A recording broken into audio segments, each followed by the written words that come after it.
नीयत भी भर जाए। पर ये लालच, लालच एक ऐसी दहकती हुई आग है जिसमें इंसान सबसे पहले उसी को झोंक देता है जिससे वो दुनिया का सबसे ज्यादा प्यार करता है। दोस्तों, आज की ये कहानी कोई आम कहानी नहीं है। ये दास्तां है उस बदनसीब की जिसने किसी और की साजिश से नहीं बल्कि अपने ही हाथों के लालच से अपनी बसी बसाई दुनिया को राख कर दिया। तपतपाती दोपहर थी। सूरज मानो आसमान से आग बरसा रहा था। घने जंगल के बीच एक सूखा सा पेड़ था और उस पर कुल्हाड़ी चला रहा था बिरजू लकड़हारा। पसीने से लथपथ, हाथों में छाले और चेहरे पर एक गहरी निराशा। कुल्हाड़ी की हर चोट के साथ उसकी एक आह निकल रही थी। हे भगवान, क्या किस्मत लिखकर भेजी है मेरी। सूखी लकड़ियां काटते काटते मेरी जवानी भी इन लकड़ियों की ही तरह सूख गई है। ये लकड़हारे का जीवन भी कितना दुखदाई है। जंगल में सन्नाटा था, पर अचानक बिरजू की बात खत्म होते ही किसी ने उसकी ही बात दोहरा दी। हे भगवान, ये लकड़हारे का जीवन भी कितना दुखदाई है। कौन कौन कौन है वहाँ? अरे भाई, इस गरीब लकड़हारे के साथ ऐसा मजाक क्यों कर रहे हो? जो कोई भी है सामने आओ। बिरजू ने कुल्हाड़ी उठाई और इधर उधर देखने लगा। तभी फड़फड़ाने की आवाज आई और एक बेहद खूबसूरत तोता उड़कर उसके सामने एक डाल पर बैठ गया। डरो मत लकड़हारे, मैं कोई भूत ऊत नहीं हूँ। मैं इंसानों की भाषा बोल सकता हूँ। मैं एक राजकुमार का तोता था, पर इस घने कोहरे और तूफान में उनसे बिछड़ गया। मुझे अपने साथ ले चलोगे? मैं तुम्हें कोई तकलीफ नहीं दूंगा। जो रूखा सूखा दोगे खा लूंगा। रूखा सूखा ही है मेरे पास मेरे दोस्त। चलो, वैसे भी इस जंगल में मैं अकेला ही अपने दुखड़े रोता हूँ। कम से कम कोई सुनने वाला तो मिला। बिरजू उस तोते को घर ले आया। उसकी पत्नी सुनीता बहुत ही सीधी और संतोषी औरत थी। तोते को देखकर वो भी खुश हो गई। दिन बीतने लगे। तोता बिरजू के साथ जंगल जाता, उससे बातें करता। एक दिन बिरजू लकड़ियों का गट्ठर लेकर बाजार गया। उसे उम्मीद थी कि आज कुछ अच्छे पैसे मिलेंगे। सूखी लकड़ियां ले लो, चूल्हा जलाने के लिए बढ़िया लकड़ियां। ये बड़ा वाला गट्ठर कितने का है बिरजू? बाबूजी, ये 15 रुपए का है। 15 रुपए? दिमाग तो ठिकाने है तेरा। इतने में तो बाजार से 3 गट्ठर ले लूं। 5 रुपए लेने हैं तो बोल, वरना अपना ये बोझा उठा और दफा हो यहाँ से। बाजार का एक एक आदमी मोल भाव कर रहा था। कोई भी बिरजू की मेहनत का सही माल देने को तैयार ही नहीं था। थक हार कर बिरजू ने वो पसीने से काटी हुई लकड़ियां कौड़ियों के दाम बेच दी। और जब वो घर लौटा तो उसकी आंखों में एक अजीब सी चुभन थी। क्या फायदा इस ईमानदारी का सुनीता? कब तक हम ये सूखी रोटी खाते रहेंगे? आखिर कब तक मैं 5-5 रुपयों के लिए लोगों के सामने गिड़गिड़ाता रहूंगा? मेरा मन करता है कि कोई ऐसा चमत्कार हो जाए कि मैं इस गांव का सबसे अमीर आदमी बन जाऊं। ये लोग जो मुझे दुत्कारते हैं, मेरे घर को देखकर इनकी आंखें फटी रह जाएं। ये कैसी बातें कर रहे हो जी? भगवान जिसे जितना देता है उसमें खुश रहना सीखना चाहिए। अमीर होने का सपना देखना बुरा नहीं है, लेकिन जो है उसे कोसना तो गलत है ना। मैं तो आपसे कभी कुछ नहीं मांगती। मुझे ये छोटी सी झोपड़ी ही महल लगती है। तुझे लगती होगी, मुझे नहीं लगती। मुझे ये गरीबी अब बर्दाश्त नहीं होती सुनीता। बिरजू के अंदर लालच का बीज बोया जा चुका था।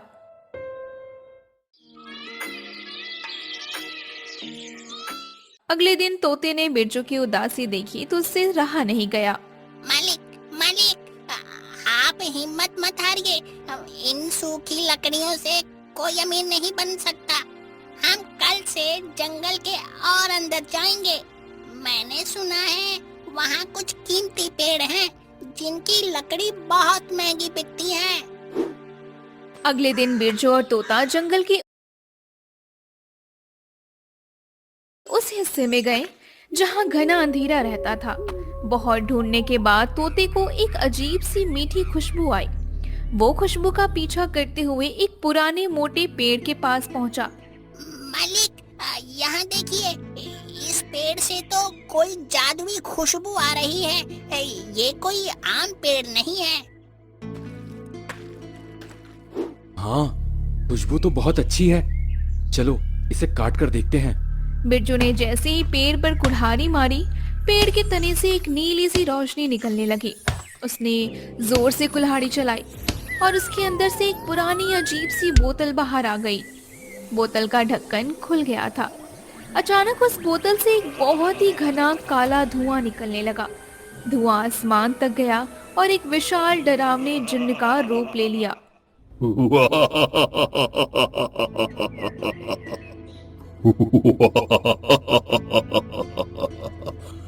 आजाद, मैं आजाद हो गया। अरे इंसान, तूने मुझे कैद से आजाद किया है। मैं तेरा गुलाम तो नहीं, पर तेरे इस एहसान के बदले मैं तेरी 3 ख्वाहिशें पूरी करूंगा। बोल, क्या चाहता है तू? बिरजू और तोता दहशत से कांप रहे थे। फिर जिन्न के मुंह से 3 ख्वाहिशें सुनते ही बिरजू का डर छूमंतर हो गया। उसके दिमाग में सुनीता की बातें, बाजार के लोगों के ताने सब घूमने लगे। 3 ख्वाहिशें? कुछ भी मांग सकता हूँ। ठीक है, मेरी पहली ख्वाहिश सुनो जिन। मैं चाहता हूँ मेरी वो छोटी सी झोपड़ी एक आलीशान राजमहल में बदल जाए। अंदर दुनिया भर का खजाना हो, सोने और चांदी के ढेर हो ढेर।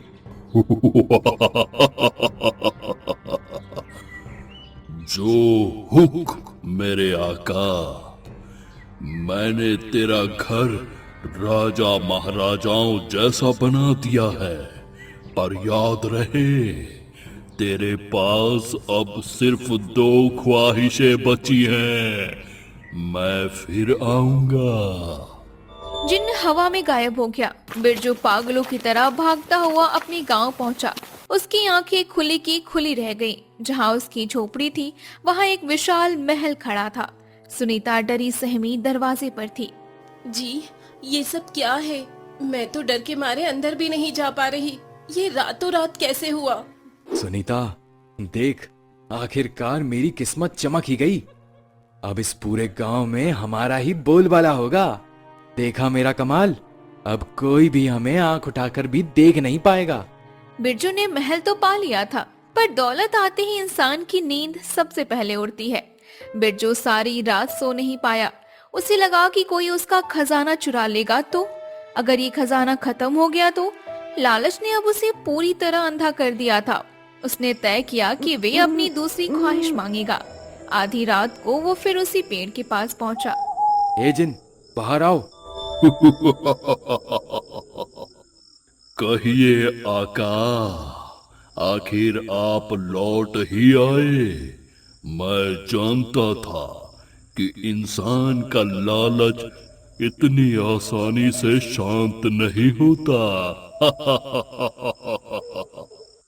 बोलिए, आपकी दूसरी ख्वाहिश क्या है? जिन, ये खजाना तो कभी भी खत्म हो सकता है। मेरी दूसरी ख्वाहिश ये है कि मैं जिस भी चीज को छू लूं, वो तुरंत सोने में बदल जाए। फिर मुझे कभी भी पैसे की कमी होगी ही नहीं। बहुत चालाक हुआ का। जो आप चाहे तथास्तु। अब से आपका स्पर्श स्वर्ण स्पर्श है, लेकिन याद रखना, अब सिर्फ आखिरी ख्वाहिश बची है।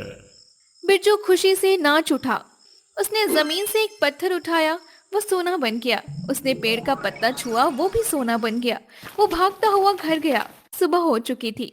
सुनीता, अरे ओ सुनीता, जल्दी से खाना लाओ, मुझे बहुत जोरों की भूख लगी है।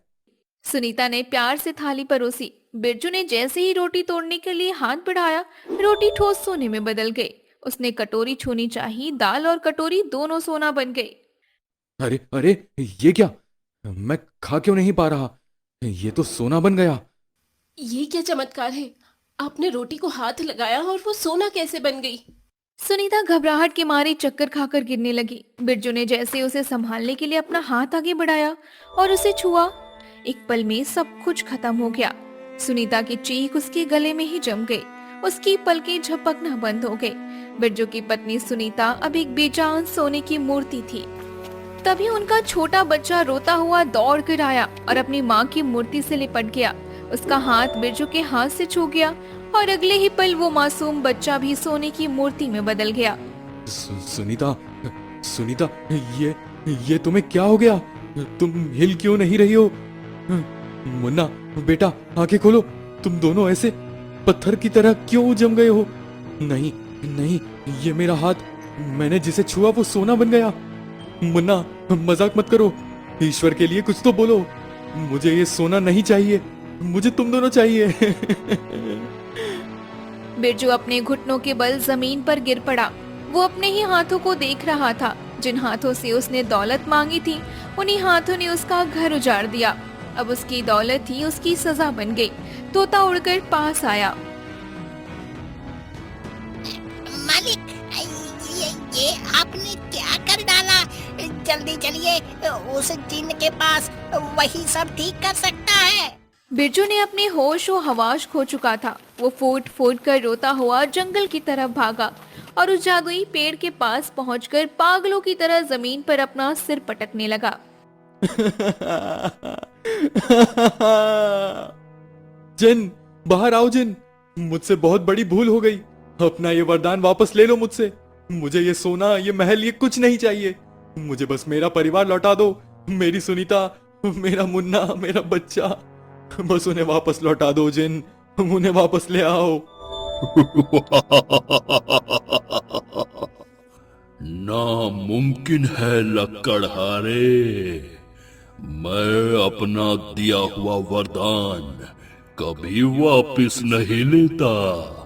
पर हाँ, तुम्हारी एक आखिरी ख्वाहिश अभी बाकी है।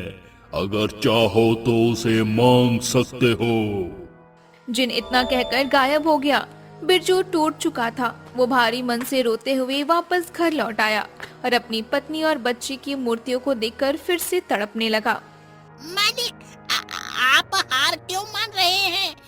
अभी हमारी एक आखिरी ख्वाहिश बची है।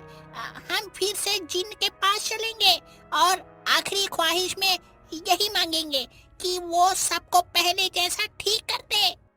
ठीक, तुम ठीक कह रहे हो तोते, वही हमारा आखिरी सहारा है। चलो अभी चलते हैं।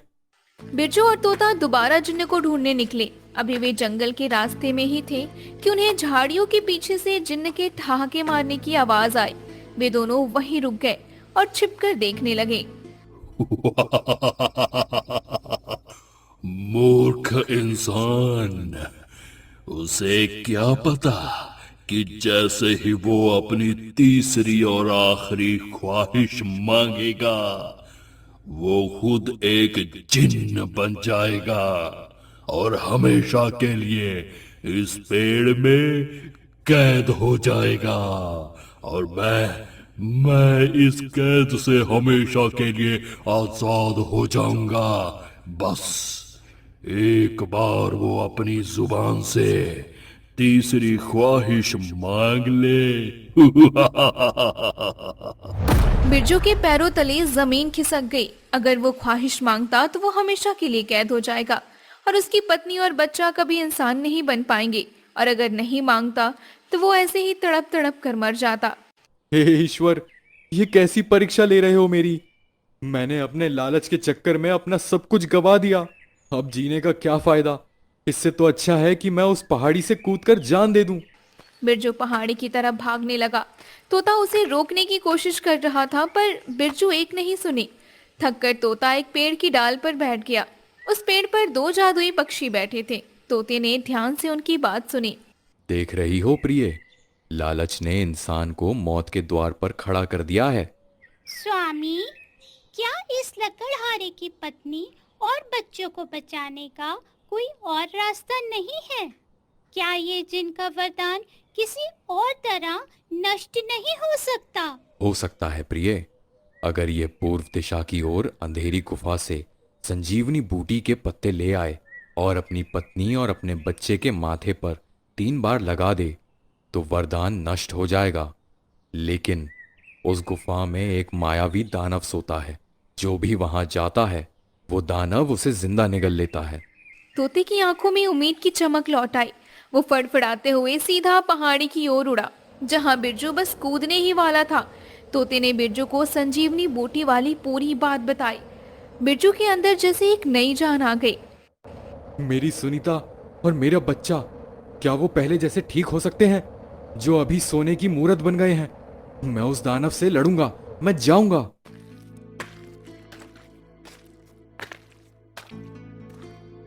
दोनों उस खौफनाक गुफा में पहुंचे। अंदर घना अंधेरा था, बीच में एक छोटा सा तालाब था और उसके बीचों बीच चमक रही थी संजीवनी बूटी। लेकिन तालाब के ठीक सामने एक विशाल खूंखार दानव सो रहा था। बिरजू दबे पांव आगे बढ़ा, लेकिन तभी कड़क, बिरजू का पैर एक हड्डी पर पड़ गया। आवाज पूरी गुफा में गूंजी और दानव की भयानक आंखें खुल गईं। इंसान की महक, बड़े अरसे बाद कोई शिकार खुद चलकर मेरी गुफा में आया है। ए इंसान, अब तू नहीं बचेगा, मैं तुझे कच्चा ही चबा जाऊंगा। दानव ने बिरजू को पकड़ने के लिए अपना विशाल हाथ आगे बढ़ाया, लेकिन बिरजू डरा नहीं। उसे अपना वरदान याद आया। उसने आगे बढ़कर पूरी ताकत से दानव का वो हाथ पकड़ लिया और चमत्कार हो गया। बिरजू के छूते ही वो खूंखार दानव पल भर में ठोस सोने की मूर्ति में बदल गया। उसकी दहाड़ बीच में ही रुक गई। वाह वाह वाह मालिक, कमाल कर दिया आपने। आपके इसी श्राप ने आज हमारी जान बचा ली। अब देर मत कीजिए, जल्दी से वो संजीवनी के पत्ते तोड़ लेते हैं। नहीं तोते, अगर मैंने पत्तों को छुआ तो वो भी सोने के हो जाएंगे। तुम जाकर पत्ते ले आओ।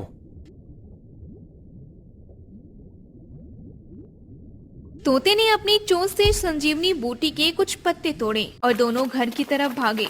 घर पहुंचकर तोते ने वो पत्ते सुनीता और बच्चे के माथे पर छुआए। एक पल, दो पल और फिर वो सोने की मूर्ति पहले जैसे इंसान बन गई।